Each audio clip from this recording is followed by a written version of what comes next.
Hello, everyone. Welcome to the SNIA 2021 Storage Developers Conference. I'm David Wolf from the University of New Hampshire Interoperability Lab. And today I'm going to be talking about testing SSDs against the Datacenter NVMe SSD specification. And we'll get into what that specification is, where it came from, what it's for. We'll dig into the spec a little bit to look at some of the requirements in there, how it goes beyond being just a regular interface spec, the way NVMe is. Also a little bit how it leverages the NVMe spec and complements it. And then at the end, we'll get into compliance and some of the tools that are necessary for that. As far as primary objectives for this presentation, here's some things we're going to cover, hopefully things that you'll be able to learn by the time we get to the end of it. First, what is that Datacenter SSD specification? How is it complementary to the NVMe specification? How can a new SSD demonstrate compliance to the Datacenter SSD spec? What's involved in doing that?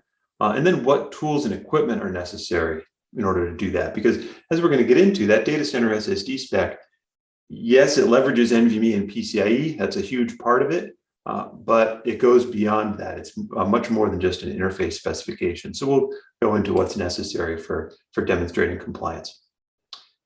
So first, what is the Datacenter SSD specification? Well, this spec was originally launched as the Cloud SSD spec back in 2020, and it got that name simply because of some of the key contributors in those early days were cloud data center companies. This latest version that we're talking about today, published now version 2.0, was published in July of this year, and it was branded as the Datacenter NVMe SSD specification. And you can go get that specification. It's public. It's posted on the OCP contributions database page. I've got a link here in the presentation. And you can see right in that specification some of the key contributors, Facebook, Microsoft, HPE, and Dell. And really the purpose of this specification, certainly not to replace the PCIe spec, the NVMe spec, or anything like that, but for the folks that wrote this spec, for the folks that made key contributions for it, they're basically telling us what they need in order to use an NVMe SSD in their data center deployments. So really interesting thing here, we start to get a profile of what these folks are actually interested in. Now, why is that necessary? Well, NVMe as a protocol is a storage protocol with a variety of use cases. So there's use cases for NVMe in automotive environments, mobile environments, client PCs, and of course also data centers. And so the NVMe protocol as such is very versatile. It's able to do a lot of things. What the Datacenter SSD spec does is build on that, and it really kind of provides a profile for how to implement, how to leverage NVMe in a way that's conducive to data center deployment, but then also other parameters that are necessary, other things that folks need to pay attention to when deploying an SSD in a data center. And as you can see here, we've listed some of the chapters that are in that Datacenter SSD specification. You can see it goes well beyond just NVMe protocol implementation. Yes, there's requirements for NVMe. Yes, there's requirements for PCIe. That makes a lot of sense. But there's also expectations regarding reliability and endurance, thermal behavior, management of the drive, security requirements, even labeling, shock and vibration requirements, plugins for the NVMe CLI. That's an interesting one. A lot of folks use NVMe CLI for managing a drive, querying a drive easily. There's specific requirements in the Datacenter SSD spec for supporting that. So just from looking at this list of items that are covered in the Datacenter SSD spec, you can see this is much more than just an interface specification. It really gets into the details of the implementation of an SSD. Now, for me, coming from University of New Hampshire Interoperability Lab, we do a lot of compliance testing and compliance testing on interfaces. We've done a lot of work on NVMe compliance testing and testing the NVMe protocol interface. So I want to be clear that a lot of what I'm going to talk about today is focusing on testing these data center SSDs at that interface, at the NVMe interface, and checking things that can be tested and observed at that interface. So there's a lot of things with respect to reliability and endurance and security that are really tough to check at that interface. And sometimes you need special access to the drive to do that. In cases where those things can be observed at that interface, we're working on testing for that, but have that understanding as we go through this presentation that really we're talking about testing a data center SSD at the NVMe interface. That's going to be our test point. So if you were to open up that data center SSD spec, what are you going to see? Well, this spec is formatted as a requirements list, and each item in the spec has its own unique requirement ID. And that really makes it kind of easy to see what features that are defined in the NVMe spec that are perhaps defined as optional in the NVMe spec, what are required for the data center SSD implementation, or in fact, prohibited. And so you can see, I've got a little screenshot of one of the early pages in the data center SSD spec here in the presentation. And you can see right at the top, there's a nice requirement ID, NVMe IO2, that says that the device has to support the data center management command. If you crack open the NVMe spec itself, the dataset management command is optional. Data center SSD spec is requiring it. A little bit further down, if you look at the NVMe IO4, data center SSD spec is requiring the drives support the write zeros command. Again, that's one that's optional in the NVMe specification. So you'll see a lot of things like that, where it'll reference the NVMe specification and say, hey, this feature that's optional there, it's going to be required to be compliant to the data center SSD spec. So that's a really important thing to be paying attention to, is to understand which features that are optional in NVMe are actually required for this data center SSD specification. And everything's listed there in a nice table. It's pretty clean. It's pretty easy to see what the requirements are. As I said, everything's got a unique requirement ID. If you've ever seen a requirements-based specification, this is a lot like that. Not a lot of narrative, not a lot of description, really just a list of do's and don'ts.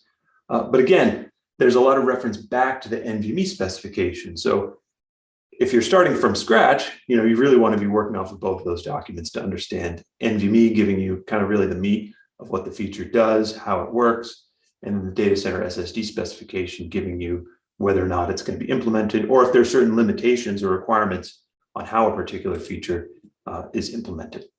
So let's get a little bit more into that.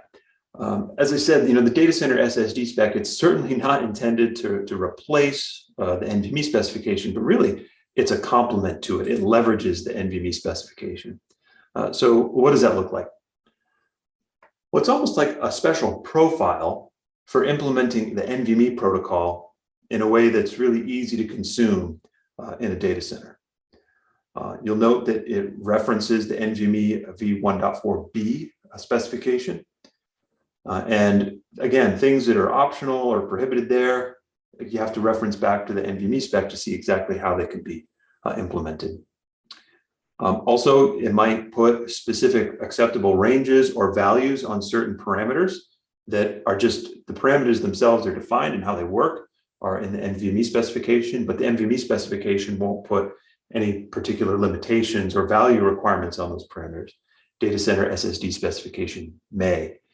And then also kind of thing that's really interesting is the data center SSD specification kind of leverages a window of feature values and log page values that's defined as vendor specific in the NVMe specification. The data center SSD specification actually defines features and log pages that can be implemented in that vendor specific range of values. So for each of these, we're going to look at a couple examples to understand how that works.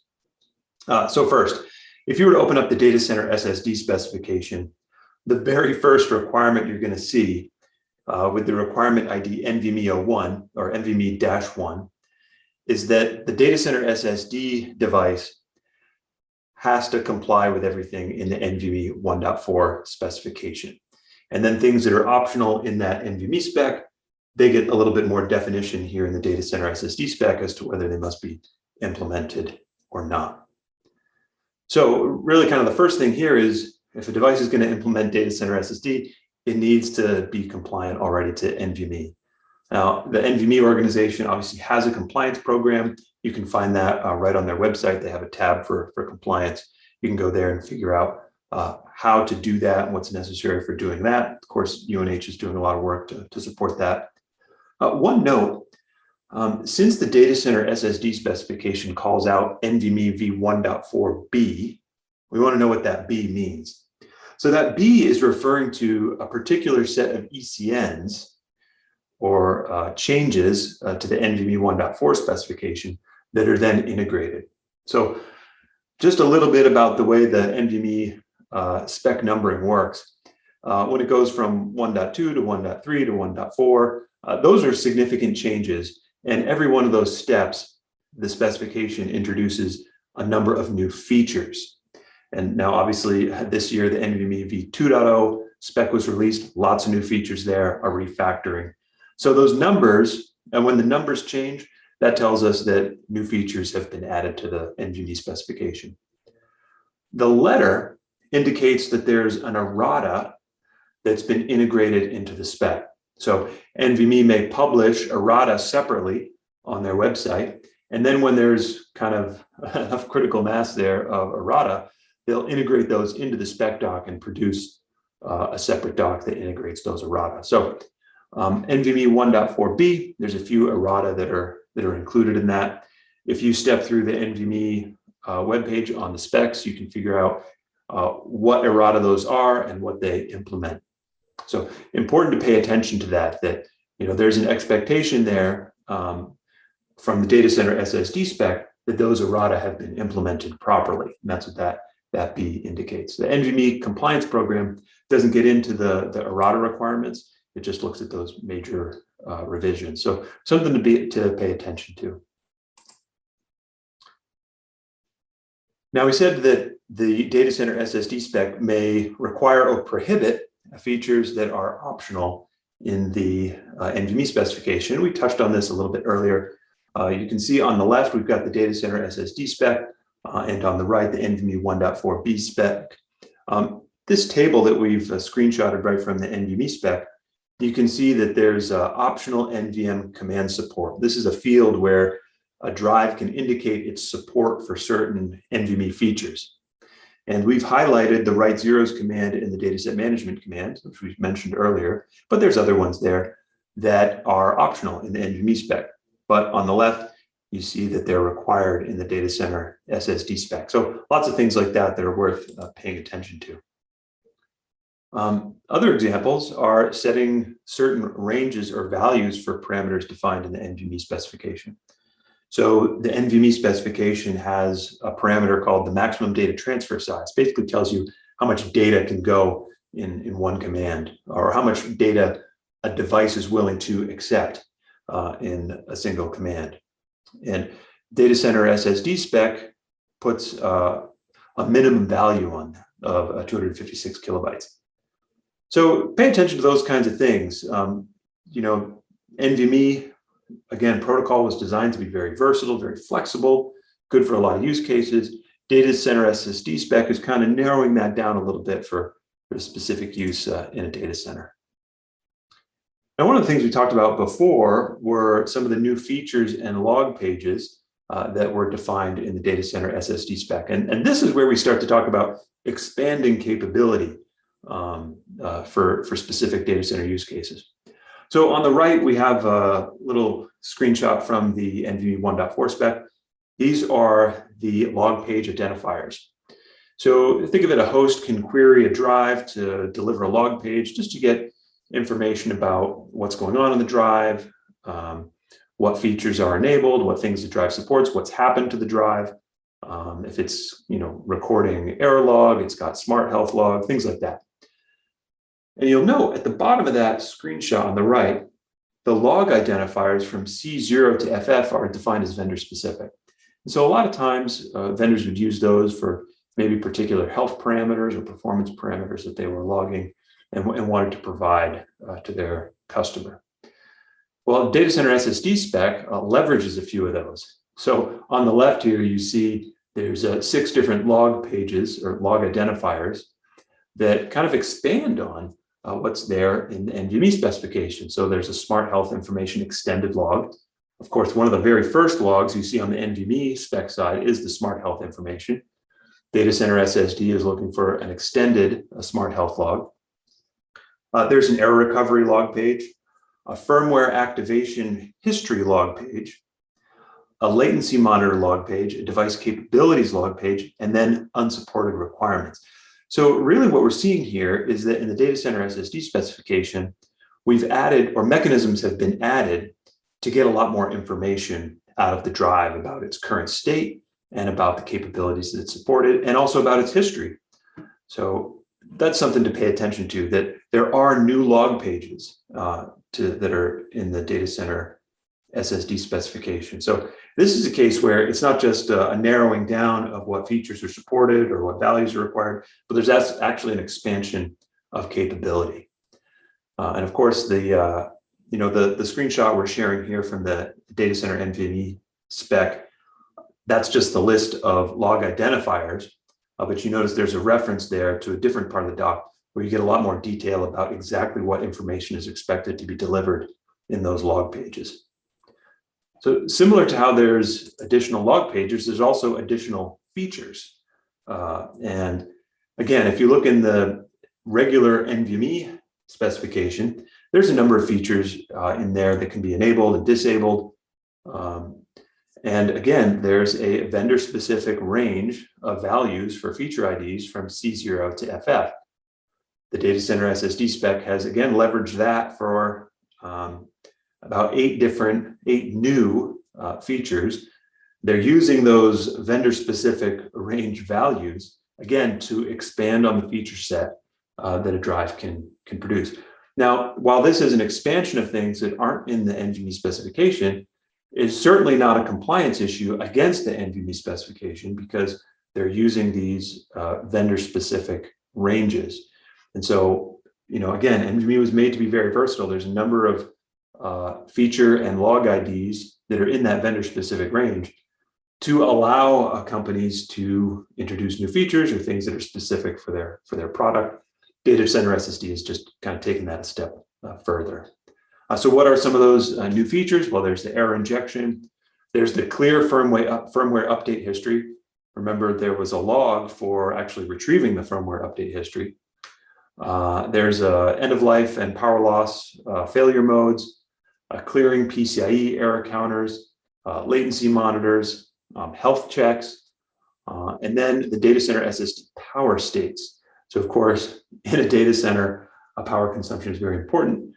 This allows a host to have a little bit finer control over the power state of a drive. So again, I've just provided a list of the feature IDs here to get you an idea of what new features are. But these are expansions, these are enhancements on top of the NVMe specification. And the Datacenter SSD specification provides a lot more detail on exactly how those work and how those are supposed to be implemented. Now, one question that we do get a lot is, are these new features and log pages or any of these other requirements from Datacenter SSD, is that going to be pulled into the NVMe specification? And I'm not going to say yes or no. I just include the question here because it's been asked before. But there are examples of things, other features that appeared in kind of independent specifications that were eventually adopted into the NVMe specification. A really great example of this might be the Open Channel SSD spec. Folks might remember that from a few years ago. A lot of things from there showed up in the zone namespace specification from NVMe organization. So when there's good reason, when there's again kind of critical mass around certain features, if it's good for the technology, if it's good for the community, certainly the NVMe organization has shown that they're willing to kind of adopt these ideas and bring them into the spec. Will that happen with the Datacenter SSD spec? I'm not going to say yes or no, but I just included it here because I knew that would show up in the Q&A if we didn't kind of address it. So I don't have an answer today, but that might be something to see in the future. So we've dug into the spec itself, what's in there, a little bit about the extensions that it has on top of the NVMe spec. What about compliance? How can an SSD demonstrate compliance to that spec?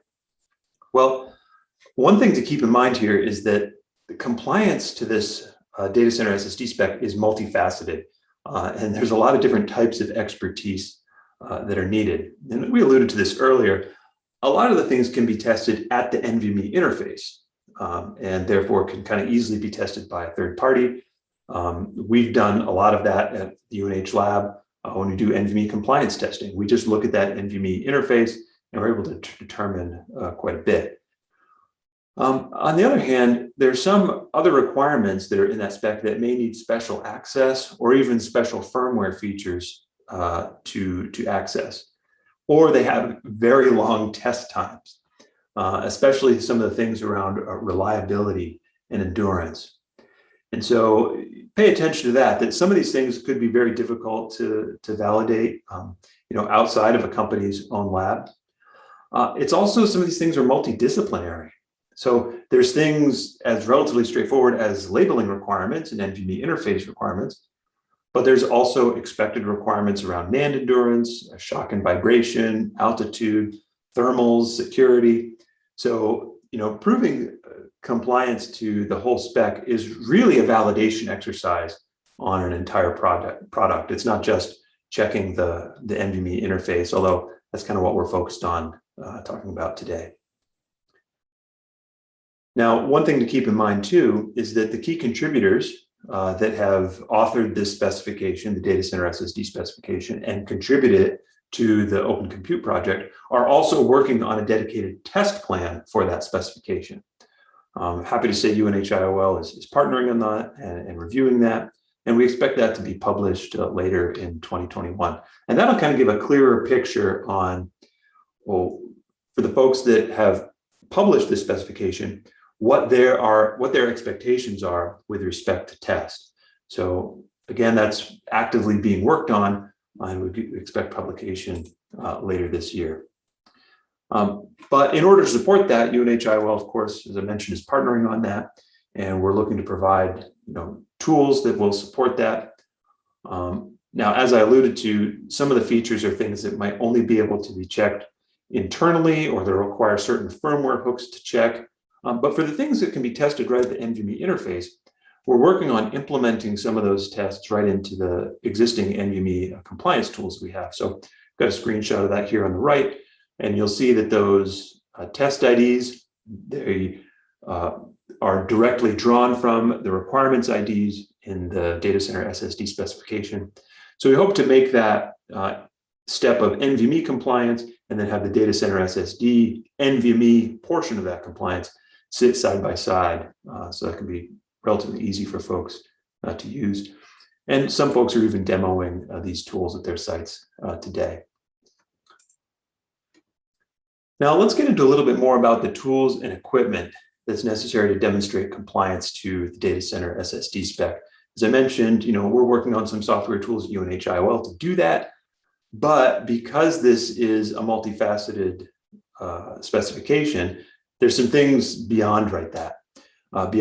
So in particular, one thing to note is that even some of those protocol tests that you might observe at the NVMe interface or the PCIe interface, they require shutdown capability. So we want to see that when a drive gets shut down or when power is removed unexpectedly, that it comes back and it's still functional. Or there's other tests where we'll set a particular value, perhaps like setting a particular feature to a value or checking a log page, and then unexpectedly remove power and make sure that those values are persistent, that they don't get disrupted by the power loss or anything like that. So those are things that are requirements in the data center SSD spec. So in order to test that properly, you need some nice integration between your NVMe test tool and a test tool that can remove power or basically mimic a hot plug event. And so one of the things we're looking at using for doing that is the Quartz breaker modules. I think a lot of folks are familiar with those. The one pictured here is the EDSFF breaker module. The data center SSD specification provides support for EDSFF, M.2, U.2, and so forth. And it does require hot swap testing but for form factors that support hot swap. So in particular, that would be the EDSFF and U.2. So that's something to pay attention to if you're looking at putting together a test bench at your facility. Note that hot swap shutdowns are a big part of validating data center SSD compliance. So be sure to have a test set up for that. There's also tests around power consumption for those data center SSD power management tests. Quartz 2 has some features for checking power consumption. Beyond that, there's thermal reporting and shutdown. We're hoping to do some of that testing again at the NVMe interface just to make sure that those thermal reports happen. But there's only so much you can do there without integrating in a utility for like a thermal stream or something like that for actually heating up the drive and testing like that. We don't have plans to do that yet. Also, there's the SM bus access for testing the management interface. There's some requirements there in the data center SSD spec for that. And of course, probably folks are familiar with there being SM bus tools, I2C tools out there for monitoring that bus.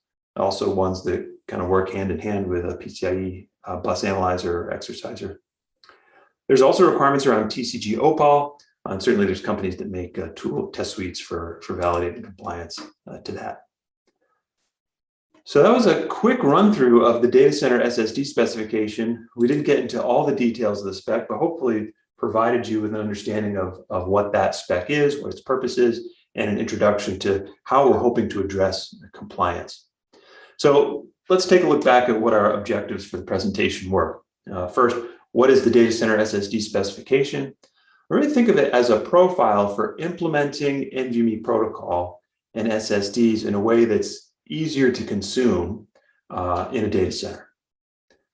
Now, how is this spec complementary to the NVMe specification? Well, it leverages existing capability, of course, maybe defines certain values for certain parameters, but also extends new capability by introducing certain log pages and new features that leverage that vendor-specific range of log and feature IDs. How can it demonstrate compliance? How can an SSD demonstrate compliance to the data center SSD specification? Well, whether testing with a third party or doing testing internally, lots of tools are being developed to support that data center SSD testing. Certainly, we're looking to support that at UNH-IOL, both from the perspective of software-based tools and also test service and reporting. What kind of equipment is necessary? Well, in this case, certainly software and hardware tools that can observe the NVMe interface and exercise the NVMe interface are going to be important. Certainly, tools that you use for NVMe compliance testing today will work well for that side of things. But then there's also going to be additional hardware requirements around a hot swap and power consumption testing. So if you have those tools available in your lab, that'll give you a good leg up on testing and validating a drive's compliance to the data center SSD spec. So thank you again for your attention. We're certainly excited to see the progress that's happening in SNIA and what's been happening in the data center SSD specification. It's really great to have a profile out there to help more people understand how to use the NVMe specification in a way that's really useful for data center folks. So I think this spec is going to be a lot of interest in it. And certainly, coming from a lab, something that'll be interesting to support and test. Thanks everyone for attending the 2021 SNIA Developers Conference. I'd love it if you take a moment to rate the session. We'd love to get the feedback. And thanks again for your attention.